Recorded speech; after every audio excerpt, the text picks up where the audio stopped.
Nous raconter maintenant, on reste dans la gastronomie, Olivier, Oui. c'est votre... Je vais laisser Faire de David lance. terminer sa pomme tranquillement, puis on va discuter avec Stéphane. David se contente d'une pomme, mais nous, pour le dessert ce soir, nous aimerions un peu plus que ça. Avec Stéphane, nous aimerions un cheesecake. Oui, alors le cheesecake, il est redevenu, on va dire, à la mode ou populaire grâce à New York, à la ville de New York.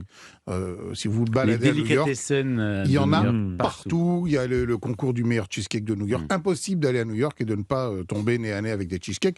Vous avez d'ailleurs passé une semaine entière à les goûter tous. Tous les jours, j'en avais un. Voilà, vous avez raison, c'est Et délicieux. on rappelle que Stéphane a trouvé, finalement, Oui, au terme c'est de dans slogan, le village. le meilleur Je me souviens que cheesecake. C'est dans le village, qui est un tout petit quartier, ce qui est pratique. Vous allez le trouver très facilement. Vous allez dans le village. Entre la 42e et la 67e. Et vous cherchez, il y a 27 blocs, vous pouvez vous balader, vous le trouverez facilement.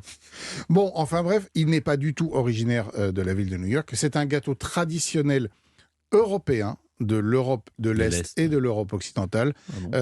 C'était un gâteau qui était réalisé par la communauté juive polonaise et on l'appelait le vatrouchka. Vatrouchka. Vatrouchka. Et vatrouchka, il est parti aux États-Unis avec l'immigration polonaise et avec l'immigration globalement d'ailleurs des populations juives centre-européennes qui l'ont emmené là-bas et qui ont évidemment voulu reproduire cette recette. Mais ils avaient un petit problème, c'est qu'aux États-Unis, on ne trouvait pas le fromage aigre qui sert à la réalisation d'un vrai bon cheesecake. Il faut un fromage de type faisselle, qui est un fromage frais avec du lait non pasteurisé et qui a naturellement un petit goût un peu acidulé.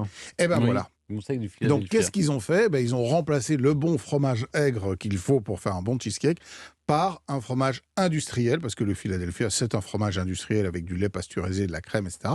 Et comme il manque à ce Philadelphia un petit peu de peps et un peu d'acidité, c'est pour ça qu'on rajoute en général du citron dans les recettes. Mais c'est aussi plus facile à faire avec le Philadelphia, parce que la faisselle, il faut la faire égoutter. Alors ça prend dans un torchon, voilà. Et vous la suspendez à votre... au coude de votre... Mais je vois que vous avez pratiqué déjà j'ai fabriqué, moi. Les sorages de la faisselle. Les sorages de la faisselle, j'ai fait un chiffon et toute une nuit et le lendemain, et puis...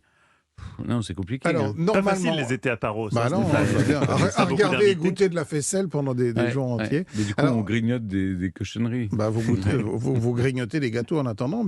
Alors, pour faire justement la pâte du cheesecake, normalement, c'est une pâte sablée. Mais moi, il y a une technique que j'aime beaucoup, c'est le faire avec des spéculoos. J'adore l'accord spéculoos cheesecake. Et donc, vous prenez des spéculoos, prenez environ 200 grammes de spéculoos que vous allez réduire en miettes, tout simplement en les écrabouillant. Vous allez faire fondre 50 grammes de beurre, vous allez mélanger tout ça, ça va vous faire une pâte, et cette pâte, vous l'étalez dans le fond du plat qui va accueillir votre cheesecake. Ensuite, vous prenez du fromage frais aigre, donc de la faisselle, bien égouttée, 500 grammes à peu près.